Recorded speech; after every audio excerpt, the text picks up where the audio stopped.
मेरी बात तो आने दीजिए। अखिलेश यादव फॉलो नहीं करते नेहरू जी की आइडियोलॉजी, मुलायम सिंह फॉलो नहीं करते थे, लालू प्रसाद यादव फॉलो नहीं करते, आप कह रहे हैं बीजेपी फॉलो करे? आप तो ना सर ना पैर, कैसी, बोलिए। 1962 का चाइना से जब युद्ध हार गए थे, अटल बिहारी वाजपेयी नेहरू के उपस्थिति में सवाल पूछ रहे थे, और नेहरू अटल बिहारी वाजपेयी तो सवाल पूछ ही रहे थे, कांग्रेस के मंत्री भी, नेहरू के मंत्री भी उनसे सवाल पूछ रहे थे। क्या ये झूठ है? और नेहरू बैठे हुए मुस्कुराते रहे और सारे बातों का जवाब देते थे। उन्होंने किसी को निष्कासित नहीं, आ रहा हूं गौरव जी, बात खत्म हो जाने दीजिए, निष्कासित नहीं किया। दूसरी बात, बचपन में सबसे पहले आदमी साइकिल की सवारी करता है, फिर मोटरसाइकिल की सवारी करता है, फिर कार चलाना सीखता है, सबसे पहले गांव से निकल करके सबसे पहले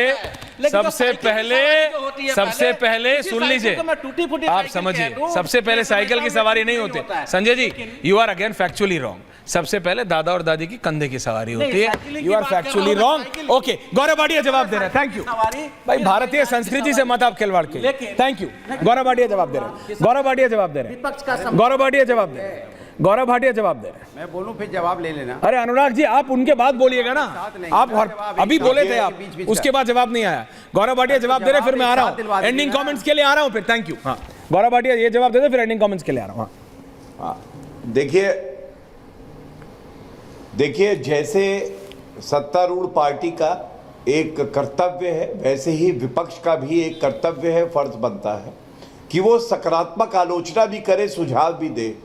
लेकिन जो विपक्ष अब है राहुल गांधी के नेतृत्व में, ये हर बात पे विरोध करने की राजनीति करता है, और इनके विरोध करने से कोई फर्क इसलिए नहीं पड़ता है।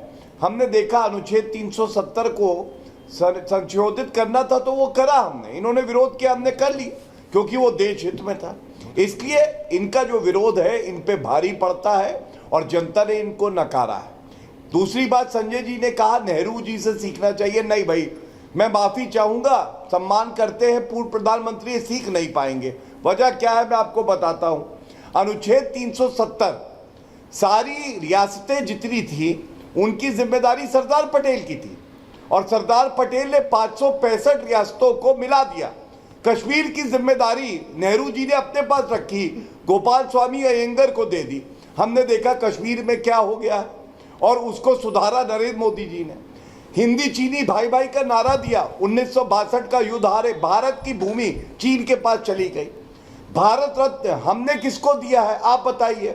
हमने कर्पूरी ठाकुर को दिया है, MS स्वामीनाथन को दिया है, PV नरसिम्हा राव को दिया है, चौधरी चरण सिंह को दिया है। जवाहरलाल नेहरू जी ने अपने स्वयं को दिया, उन्होंने कहा मेरे गले पे टांगो, मैंने निर्णय लिया है। ऐसी राजनीति नरेंद्र मोदी जी नहीं करते हैं। तीसरी बड़ी बात जो मैं कहना चाहता हूं, हमें एक बात समझनी होगी, पूरे देश का युवा और छात्र हमारी तरफ देखता है कि कार्रवाई क्या होगी, विपक्ष की तरफ देखता है ऐश्वर्या जी कि इनके सुझाव क्या हैं, ये अपनी भूमिका कैसे निभा रहे हैं, और वो ठगा महसूस करता है कि राहुल गांधी जैसा प्रतिपक्ष का नेता है जो बचकानी हरकतें करता है, अपरिपक्व है और गंभीर भी नहीं है कि 5 लाइनें बोल सके और सुझाव दे सके और युवाओं के साथ। एंडिंग कमेंट्स बाद में, एंडिंग कमेंट्स अनुराग भदौरिया, आऊंगा एंडिंग कमेंट्स अनुराग भदौरिया जी, बोलिए एंडिंग कमेंट्स। देखिए, भारतीय जनता पार्टी देखिए, भारतीय जनता पार्टी कमाल की पार्टी है। क्या हो गया? स्वामीनाथन को तो पता है मुझे जी को ये यहाँ पे क्या भारत रत्न देंगे, लेकिन उन्होंने जो रिपोर्ट बनाई थी एग्रीकल्चर की वो लागू नहीं करेंगे किसानों के लिए। कमाल है भाई, अच्छी बात आपने दिया था। इसी तरह चौधरी साहब को भारत रत्न देंगे। अभी एंडिंग कमेंट्स है Gaurav ji ending comments, Gaurav ji ending comments, multi रखिए नहीं, सुन लीजिए, MSP की गारंटी, Gaurav ji ending comments please, parliament आप बोले, कोई नहीं बोला। जिम्मेदारी सरकार की होती है, सरकार अपनी जिम्मेदारी से नहीं भागती, सरकार लगातार अपनी जिम्मेदारी से भागती है, क्योंकि पार्लियामेंट सरकार नहीं चला पा रही है। अयोध्या में अगर मंदिर में अगर वहां पानी टपकने लगा तो विपक्ष जिम्मेदार है, रोड धंस गई तो विपक्ष जिम्मेदार है, बिल्कुल दिल्ली में NDMC की फेलियर से पानी भर गया तो विपक्ष जिम्मेदार है। कमाल की बात करते हैं। NTA का चेयरमैन जो आपका नीट का वो पेपर पर्चा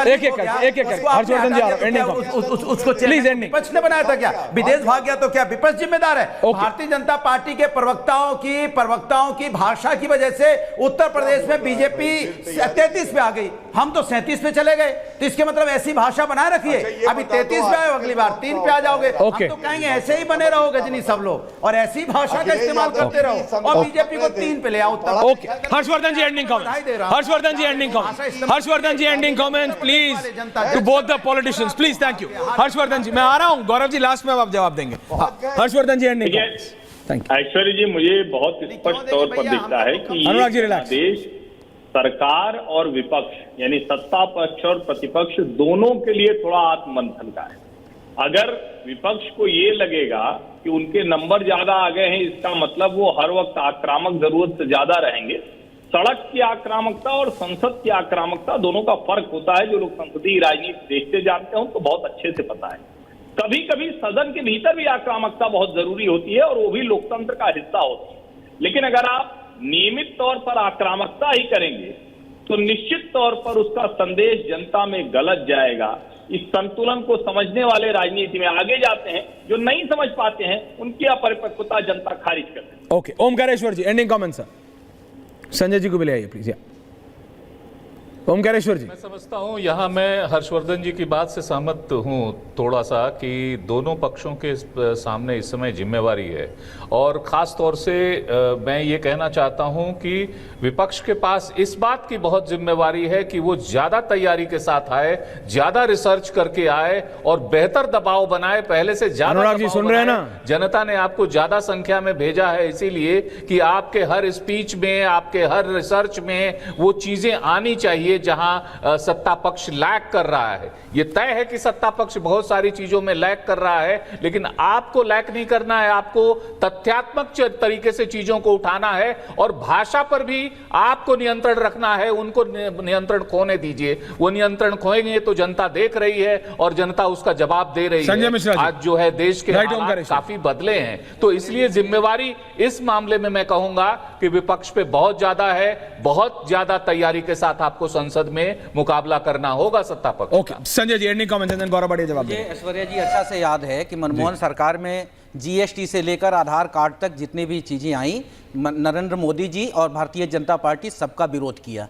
आज आत्मसात किया है, जीएसटी भी लागू किया और आधार कार्ड भी। तो मैं समझता हूं कि विपक्ष का एक रोल है जिसे विरोध करना चाहिए, लेकिन सिर्फ विरोध करने के लिए विरोध नहीं होना चाहिए। यदि उसके अंदर सच्चाई है, नीट का पेपर बच्चों के भविष्य से जुड़ा हुआ है, यदि विपक्ष मांग करता है कि उस पर चर्चा होनी चाहिए, तो भारतीय जनता पार्टी को उदारता के साथ बड़ा दिल दिखाते हुए, सबसे बड़ा दिल नहीं, उनकी भी जिम्मेदारी है। बड़ा दिल क्या, और जिम्मेदारी है, जनता ने वोट दी है। सत्ता पक्ष की जिम्मेदारी, डिस्कशन होगा लेकिन अपने टाइम पे होगा। मैं सिर्फ इतना कह रहा हूं, सत्ता पक्ष की है, नहीं कि विपक्ष की है। Bharatiya Janata party 2014 Gaurav Bhatia ending comments. Gaurav Bhatia ending comments. आ रहा हूं ओमकारेश्वर जी, Gaurav Bhatia ending comments. Parliament चलाने, अनुराग जी गौरव भाटिया आपका नाम नहीं है लास्ट टाइम जी। अनुराग भदौरिया जी, गौरव भाटिया एंडिंग कमेंट से प्लीज। Thank you. हाँ, गौरव भाटिया जी बोलिए। ईश्वर जी ने एक बात उठाई, जिम्मेदारी से नहीं भाग सकती, और गौरव भाटिया जी बोल रहे हैं, उन्होंने कहा कि विपक्ष की भूमिका है सकारात्मक बात करे और तैयारी से आए जी, और उजागर करे कि सरकार गलत क्या कर रही है। अब मैं आपको एक उदाहरण देता हूं, थोड़ा तैयारी देखिए विपक्ष की।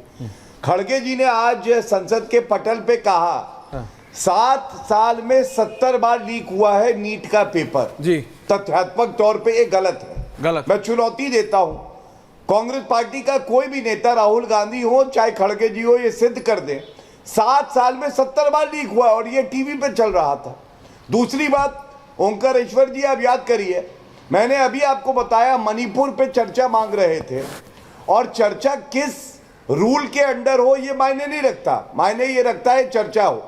मणिपुर पे इन्होंने आरोप लगाए, हिंडनबर्ग पे आरोप लगाए, और जब प्रधानमंत्री जी के बोलने का समय आया तो राहुल गांधी सदन को छोड़ के चले गए। अब आप बताइए, क्या ये जिम्मेदार विपक्ष का ही पहचान है कि आप प्रधानमंत्री जी को सुनना नहीं चाहते हैं लेकिन मांग करेंगे कि प्रधानमंत्री जी जवाब दे? ये दिखाता है कि ये लोग परिपक्व भी नहीं है। अनुराग जी सुनना भी सीखिए प्लीज, इसीलिए जनता इन्हें नकारती। मैं सिर्फ इतना कह रहा हूं अनुराग जी, वो सुनते आपके लिए एक रियल टाइम एग्जांपल है। हर्षवर्धन जी, आप तो सोशल मीडिया पे बहुत एक्टिव हैं। आज ये एक भैंसा बुग्गी पे बैठे, एक बुलक काट पे बैठे, जब मैं बता रहा हूं नाच ना जाने आंगन टेढ़ा हुआ है आपके साथ, और ये रियलिटी में हो रहा है। जब चलाना नहीं आता तो बैठना नहीं चाहिए। वो घूम गया था ना बोल, ऐसा नहीं आप है। सुनिए मेरी बात, अरे भैया, नाच ना आप जाने बोल- आंगन टेढ़ा, प्रैक्टिस करके बैठा कीजिए, बिना प्रैक्टिस के नहीं। Omkareshwar ji last 5 seconds and then I am ending Garima ji. Omkareshwar ji last 5 seconds कुछ बोलना चाह रहे हैं। ओमकारेश्वर जी और हर्षवर्धन जी वो वीडियो जरूर देखिएगा, लास्ट में है उसका क्रक्स, लास्ट में। ओमकारेश्वर जी।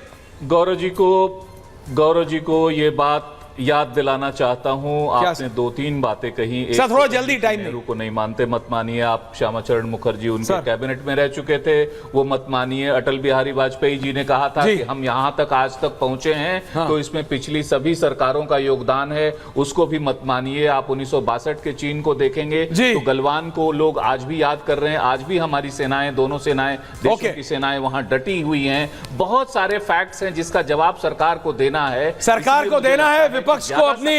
विपक्ष को तैयारी करनी है, लेकिन यह नहीं भूलना है कि सत्ता में कौन है और विपक्ष में कौन है। सबसे बड़ी मेरे को मुद्दा यही लग रहा है हर्षवर्धन जी, विपक्ष ये साइकोलॉजिकल बोलते हुए उसे प्रैक्टिकली लगने लग गया है कि एलओपी पीएम होता है। मैं सच बता रहा हूं आपको, ये ऐसा उन्हें सच में लगे। बहुत बहुत धन्यवाद आप सबका।